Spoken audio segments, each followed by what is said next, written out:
Thank you for visiting the Coin Lady channel again. In this video, I'll be sharing a few of anecdotes, one of which is from today's episode of Ripple's Top Lawyer. Yes, it's true that SEC has just lost again, and they're facing more defeats soon. Also, there's this news story from a few days ago that I haven't gotten a chance to discuss on my channel just yet. Furthermore, covering it would be a huge letdown. On a Sunday night, I reasoned it would be ideal to review this. I know you've probably heard the news already, but hear me out. We're going to dive into the details now. However, Craig Wright is not Satoshi Nakamoto according to the rulings of the Cointelegraph judge. This is becoming way too entertaining to report on. Like, this dude just built up this whole fake biography, path, and documents posing as Satoshi Nakamoto and the judge. And he's currently bitching at Timon. A Grendel dump. That is. Just so we're clear, I don't come from a financial family or anything. My counsel has nothing to do with money. Furthermore, you ought not to make any financial transactions based on my recommendations. Will we? As a pastime and for fun, I enjoy making films on YouTube regarding crypto-related subjects. I'm just an enthusiast. By the way, I just wanted to slightly rearrange the tablecloth. Judges have previously slammed the SEC on multiple occasions in really recent, history. Is this one old news to you? The US SEC actually bounced back from this on March 6th, when Ripple CLO took a subtle new shot at them. Naturally, crypto media gave this a lot of coverage, and rightfully so. Oh my goodness. And isn't it incredible how much change can occur in what seems like a year? Because, as you may recall from a little over a year ago, Gary Gensler took great pride in the fact that they had never lost a crypto-related court case. Then it was a string of losses from that point on. I think it's great. Oh, how you adore this piece. If I'm right, you will like seeing it. However, another court has criticized SEC's regulations, describing them as vague and loosey-goosey. According to this March 7th Crypto Basic headline, the U.S. Securities and Exchange Commission has been the target of criticism before, and it still is, according to a number of U.S. justices. Absolute truth.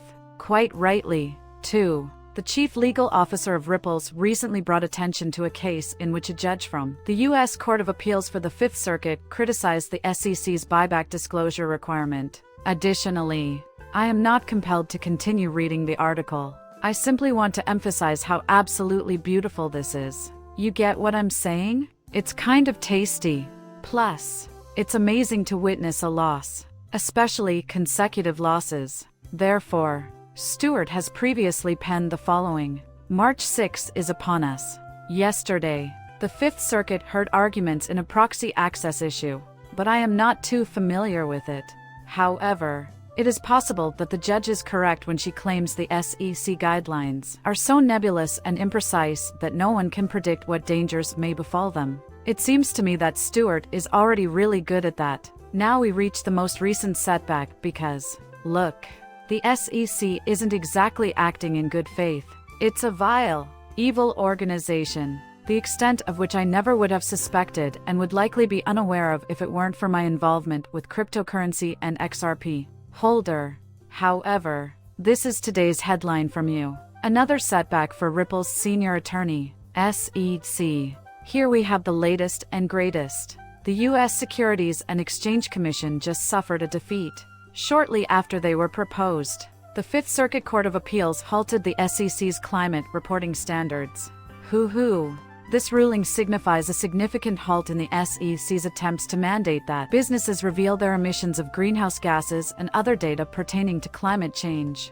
Stewart, according to Bloomberg, has already alluded to this incident as another setback for the SEC. A request from Liberty Energy, which claimed that the new regulations would do irreversible damage owing to compliance costs and constitutional concerns, led to the appointment of the head. Regardless of SEC's denial that the issues raised about individual freedoms were hypothetical, in a brief two-page order, the Fifth Circuit blocked the measures from going into force until more court rulings. The availability of data on this is something I'm really interested in. However, it would not shock me if this were extensive.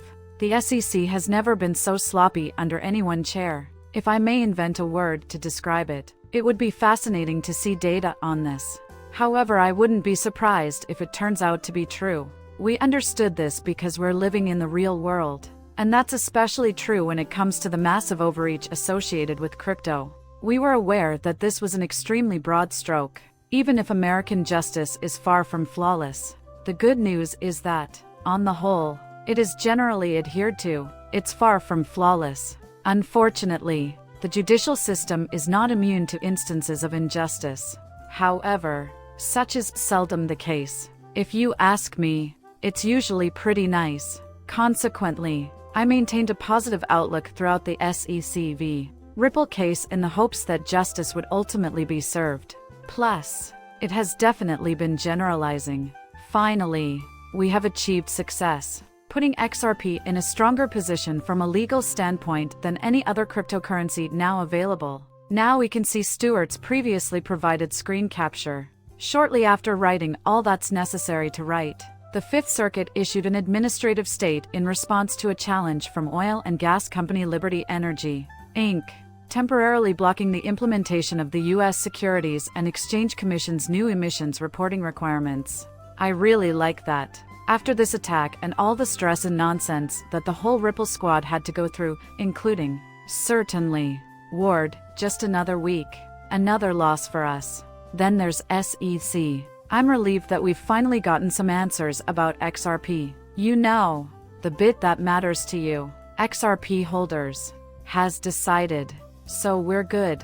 Even though the SEC versus Ripple case is technically still ongoing, we were far enough along. As if we're kings in this place. Stewart is already in a great position to publicly ridicule the SEC, and I couldn't be happier about it. The agency is so ridiculous and deserves to be laughed at. In a word, yes. Look at this for yourself to see how ridiculous their actions are. Paul Gray has this post. The head of Coinbase legal department is that guy. In his post, he merely mentioned that he didn't want to read the full 78 pages of our lawsuit against the SEC, and included a screenshot. If you want to know why the commission's strategy has failed, read here. Coinbase isn't a scam. The information you see on your screen is accurate. The SEC is very ambivalent. They will say anything makes them look good at the moment. The fact that they believe the judges in different cases will be unaware of this or will be so naive as to fail to see the SEC's deceit is baffling to me. And to say that they're not is an understatement. They are completely dishonest. The video ends there. As always, I'd appreciate it if you could subscribe and leave a comment with your opinions. Goodbye for now.